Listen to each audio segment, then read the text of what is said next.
تعالى رب رب اغفر وارحم وانت خير الراحمين.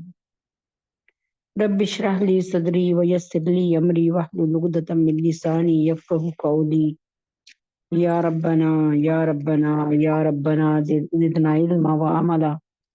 رب اغفر وارحم وانت خير الراحمين.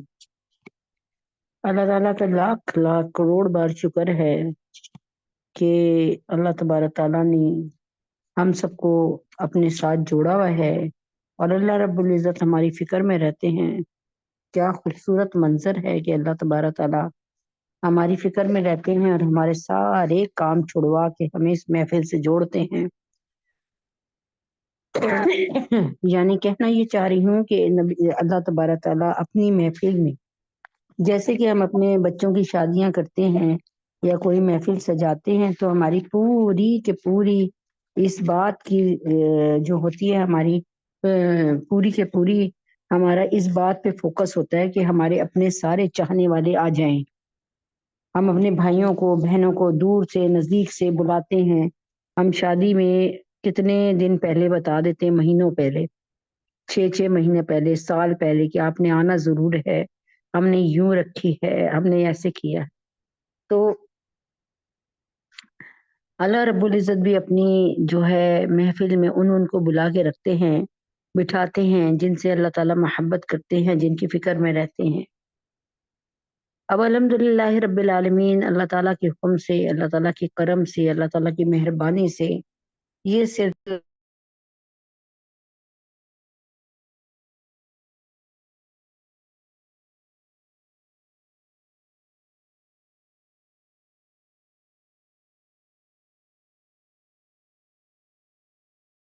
اور ساری کیا ہے 4-5 سال سے اوپر ہی غالباً ہونے والے ہوں گے کووڈ کے وقت میں سے۔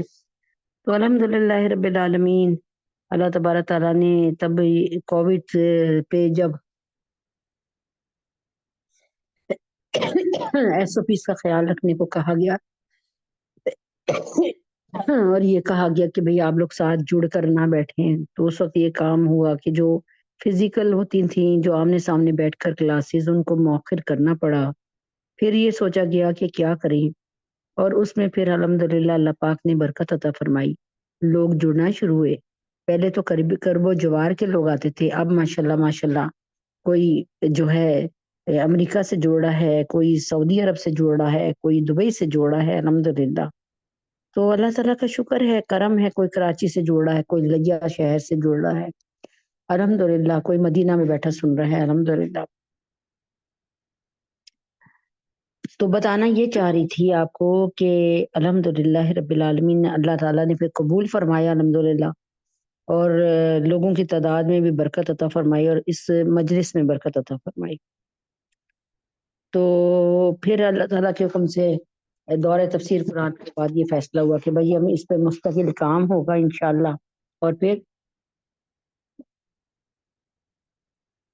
الحمدللہ رب العالمین سورہ یاسین، سورہ ملک، سورہ رحمان، سورہ نور، سورہ احزاب، سورہ کہف، اسی طرح سورہ ملک، اس طرح نا جو سورہ مطلب جو صورتیں بہت زیادہ مطلب ہم لوگ روزانہ ڈیلی پڑھتے تھے، ان کو ہم نے اور چوز کیا۔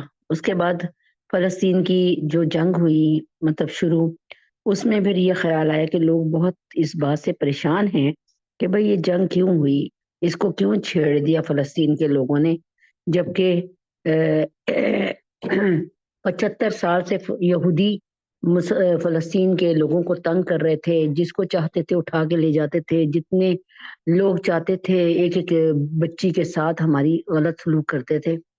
تو ضروری تھا کہ اللہ تعالیٰ کے دین کے لیے اس کو کیا جائے، اور اللہ تعالیٰ نے فرمایا کہ جب تم حق پر ہو کے کام کرتے ہو اور جہاد کرتے ہو تو پھر میں تمہارے ساتھ ہوں۔ چنانچہ اس کے لیے اسلام کی پہلی جنگ کا خاکہ ضروری تھا، جس کے لیے ہم نے سورہ انفال کو جو ہے چنا، اور سورۃ الانفال میں کیونکہ اسلام کی پہلی جنگ تھی، پہلا غزوہ تھا، اور تمام تقریباً اصول جنگ کے سامنے آتے ہیں۔ تو پتہ چلتا ہے کہ کافروں سے جنگ کرنا اس وجہ سے کہ کافروں کے ظلم سے نجات ملے اور ان کے اور اللہ تعالیٰ کا دین غالب ہو جائے، یہ جہاد ہے۔ اور اللہ تعالیٰ نے اس میں بڑی برکتیں رکھی ہیں اور اللہ تعالیٰ نے اس میں بڑی خیریں رکھی ہیں۔ اس میں جی جانے والا غازی کہلاتا ہے اور اس میں جو مر جانے والا ہے وہ شہید کہلاتا ہے۔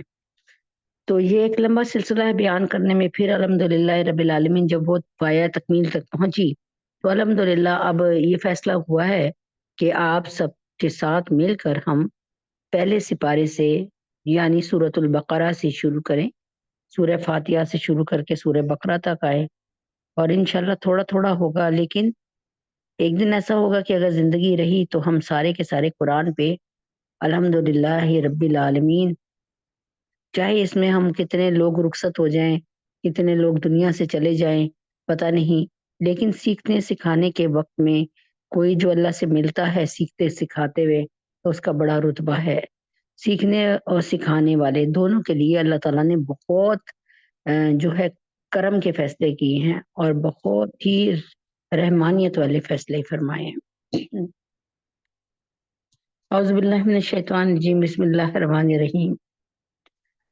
چنانچہ قرآن کو شروع کر رہے ہیں، پہلی ہماری اللہ تعالیٰ اس میں ہمارا مددگار اور حامی و ناصر بن جائے، تو اس میں اس سلسلے میں کہ پہلے دن سے قرآن کو ہم نے سیکھنا ہے تو کیوں نہ اب آپ لوگ بھی ساتھ دیں اور لوگوں کو جوڑیں، کیونکہ اب پیر سے ہم نے قرآن کے پہلے جو قرآن کا جو پہلا ہوگا سبق وہ شروع کرنا ہے انشاءاللہ۔ تو پہلا سبق جو قرآن کا ہے وہ اس کو شروع کرنا ہے، تو اس کے لیے جو ہے وہ محنت کرنی ہے، آپ لوگ بھی لوگوں کو جوڑیں اور ایک دوسرے کو جوڑیں، ایک دوسرے کو بتائیں کہ یہ ایک طریقہ ہے، اس کو جو ہے اس طریقے سے ہم تھوڑے تھوڑا، جیسے آپ یقین کریں انتہائی مختصر کورس کے ساتھ ہم یہ کام کر رہے ہیں تاکہ آپ لوگوں کے لیے کوئی بوجھ نہ ہو۔ اب تو یقین کریں کہ آپ جو پیپر ہمارے دیتے ہیں ان سے پوچھ لیں کہ ہم نے کتنا آسان طریقہ اختیار کیا ہوا ہے، تو خدا را جڑ جائیں۔ قرآن کو سیکھنے کا نادر موقع ہے کہ تجوید بھی آپ کی بہتر ہو جائے گی اس قرآن میں، اور تجوید بھی، تفسیر بھی، اور پھر آپ کو ایک وقت آئے گا کہ ایک سپارہ بھی پورا نہیں ہوگا، آپ اللہ تعالیٰ کے بارگاہ میں سرخرو بھی ہوں گی، اور پھر یہ ہوگا کہ انشاءاللہ العزیز اللہ کے حکم سے آپ جو بھی مطلب ایک وقت آئے گا کہ قرآن کی آیت کہیں پڑھی جا رہی ہوگی، لیکن ماشاءاللہ آپ کے دلوں میں اس کا جو ہے وہ اللہ کے حکم سے ترجمہ آئی جا رہا ہوگا، سمجھ آئی جا رہی ہوگی، امید ہے کہ بات سمجھ آ گئی۔ تو اللہ تعالیٰ کی اللہ تعالیٰ نے ہمارے لیے کوئی وہ نہیں رکھی کہ ہم کہیں بہانہ بنا لیں اور کوئی حجت کر دیں، یہ تمام کے تمام اتمام حجت کرنے کا یعنی حجت کو پورا کرنے کا طریقہ ہے کہ ہم سارے کے سارے اللہ تبارک تعالیٰ کے سے اس قرآن سے جڑ جائیں اور انشاءاللہ العزیز اللہ کے حکم سے اس پہ پیپر بھی دیں۔ پیپر بہت مناسب اور بالکل آسان پیپر ہوتے ہیں، اور یقین کریں صحیح یا غلط پر نشان لگانا ہوتا ہے، صرف بہت کم لکھنا ہوتا ہے، بہت ہی کم، تو ارد گرد والوں سے سمجھ لیں، اور سمجھنے کی بھی ویسے ایسے کوئی خاص ضرورت نہیں ہے، لیکن آپ ایک رجسٹر منگا لیں، اس پہ دے لیں، کاپی پیسٹ کر کے دے لیں، تو امید ہے کہ اب جو دے رہے ہیں 4-5 سال سے ان سے بھی آپ پوچھ لیں۔ تو اس سلسلے میں میں بہت مشکور ہوں اپنی اس جماعت کی جو میرے ساتھ ساتھ چل رہی ہے 4-5 سال سے، اللہ ان کی جان مال، ان کی اولاد، ان کی نیکیوں میں، ان کی صحت میں، تندرستی میں، اور آپ سمیت جو آ کر بیٹھتی ہیں اور سنتی ہیں، اللہ تعالیٰ آپ سب کی بنا جان مال اولاد میں اور رزق میں ڈھیروں ڈھیروں برکت عطا فرمائے۔ تو قرآن کے متعلق کچھ باتیں عرض ہیں جو شاید کہتے ہیں نا کہ اللہ تعالیٰ آپ کے دلوں میں میری بات اتار دے الحمدللہ۔ تو حدیث پاک زیادہ ہیں، وہ نہیں پڑھوں گی، ترجمہ پڑھوں گی کہ اللہ تعالیٰ نے فرمایا کہ اس جماعت کے ساتھ حشر ہونے کی امید ہے جن کے بارے میں حضور پاک صلی اللہ علیہ وسلم کا ارشاد ہے کہ جو شخص میری امت کے لیے ان کے دینی امور میں 40 حدیثیں محفوظ کرے گا، حق تعالیٰ جل شانہ اس کو قیامت میں عالم اٹھائے گا اور میں اسی کے لیے سفارشی اور گواہ بنوں گا۔ تو اس میں 40 حدیثوں کا بھی ہمارا سلسلہ ماشاءاللہ شروع ہے۔ اللہ تعالیٰ کا لاکھ لاکھ شکر ہے، اور الحمدللہ رب العالمین۔ چنانچہ اب 40 حدیثیں بھی بہت مختصر ڈھونڈ کے کرائی جا رہی ہیں، اور یہ حدیثوں کا ہمارا تیسری دفعہ کا پیکج ہے۔ ہم پہلے 40 کرا چکے، پھر 40 کرا چکے، اب یہ دوسری 40 ہماری جو ہے اللہ تعالیٰ نے چاہا ختم ہوں گی اللہ کے حکم سے۔ تو پھر اب یہ ہے کہ قرآن کے بارے میں اللہ رب العزت اور اللہ کے نبی کیا فرماتے ہیں، سنیے۔ حضرت عثمان غنی رضی اللہ تعالیٰ عنہ کا ارشاد منقول ہے کہ تم میں سب سے بہتر وہ شخص ہے جو قرآن شریف کو سیکھے اور سکھائے۔ ان عثمان رضی اللہ تعالیٰ عنہ قال قال رسول اللہ صلی اللہ علیہ وسلم قال خیرکم من تعلم القرآن وعلمہ، خیرکم من تعلم القرآن خیرکم من تعلم القرآن وعلمہ، یعنی تم میں سب سے بہتر وہ ہے، تم میں سب سے بہتر وہ شخص ہے جو قرآن کو سیکھے، قرآن شریف کو سیکھے اور سکھائے۔ یہ بات ساری کے ساری حدیثوں کے ساتھ آپ تک آ رہی ہوں۔ حضرت ابو سعید رضی اللہ تعالیٰ عنہ نے فرمایا ہے کہ حق سبحانہ و تقدس کا یہ ایک فرمان ہے کہ جس شخص کو قرآن شریف کی مشغولی کی وجہ سے، یعنی وہ قرآن شریف میں پڑھتا رہا اور اس میں ایسا مصروف ہوا کہ ذکر کرنے اور دعائیں مانگنے کی اس کو فرصت نہ ملی، اس کو سب دعائیں مانگنے والوں سے زیادہ عطا کروں گا۔ یعنی ایک شخص کا قاعدہ تھا کہ روزانہ 100 دفعہ درود شریف پڑھتا تھا، الحمد شریف پڑھتا تھا 100 دفعہ، اور آیت الکرسی پڑھتا تھا، لیکن آج وہ قرآن ہی پڑھے جا رہا ہے۔ تو اللہ تعالیٰ فرماتے ہیں کہ اس کو قرآن کے پڑھنے کی وجہ سے وہ والے وظائف یا وہ والی تسبیحاں پڑھنے کا موقع نہیں ملا، تو اس کو میں سب دعائیں مانگنے والوں سے زیادہ عطا کرتا ہوں۔ اور اللہ جل شانہ کے کلام کو سب کلاموں پر ایسی فضیلت ہے کہ جو جیسے خود حق تعالیٰ جل شانہ کو تمام مخلوق پر فضیلت ہے۔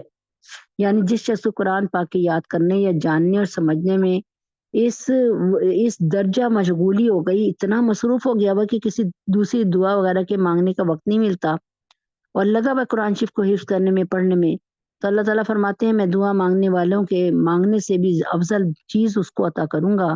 اور دنیا کا مشاہدہ ہے کہ جب کوئی شخص شیرینی وغیرہ تقسیم کر رہا ہو، یعنی کوئی چیز کسی کو بانٹ رہا ہو، اور کوئی مٹھائی لینے والا اسی کے کام میں مشغول ہو، یعنی آپ نے اپنے گھر میں دیگ بنائی کہ غریبوں کو دیا جائے، ایک مثال کے طور پہ، اب میں یا کوئی آپ کے ساتھ لگ جاتا ہے اس کام میں، تو اب کیا ہوگا کہ آپ پھر یہ خیال رکھیں گے نا کہ یہ والا بندہ میرے ہی کام کر رہا ہے نا، تو اور اسی کی وجہ سے یہ لینے نہیں آیا، یہ میرے کام میں لگا ہوا ہے، تو یقیناً اس کا حصہ پہلے ہی نکال لیا جاتا ہے، اور اچھا خاصا حصہ نکالا جاتا ہے۔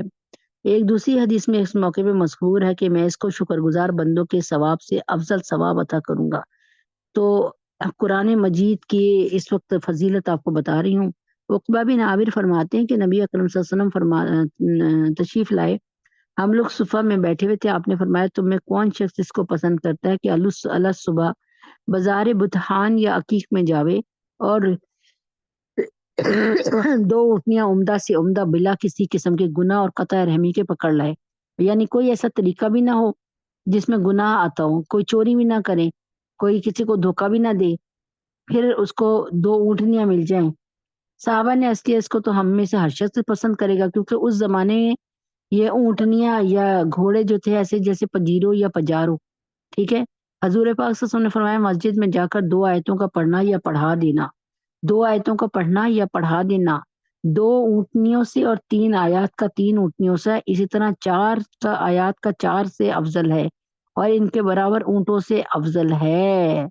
اب دیکھیں آپ میں سے بہت سے لوگ ایسے ہوں گے جو دن میں کسی وقت پڑھا رہے ہوتے ہیں، اور الحمدللہ رب العالمین ابھی میری یہ کلاس ختم ہوگی تو پھر دوسری کلاس ہو جائے گی، فزیکل کلاس قرآن پڑھنے کی، مطلب قرآن پڑھانے کی۔ تو اب آپ یہ دیکھیں کہ اگر جیسے اور بہنیں بھی ادھر حافظہ بیٹھی ہیں اور وہ پڑھاتی ہیں ماشاءاللہ سے، تو حضور پاک صلی اللہ علیہ وسلم نے فرمایا مسجد میں جا کر 2 آیتوں کا پڑھنا یا پڑھا دینا، 2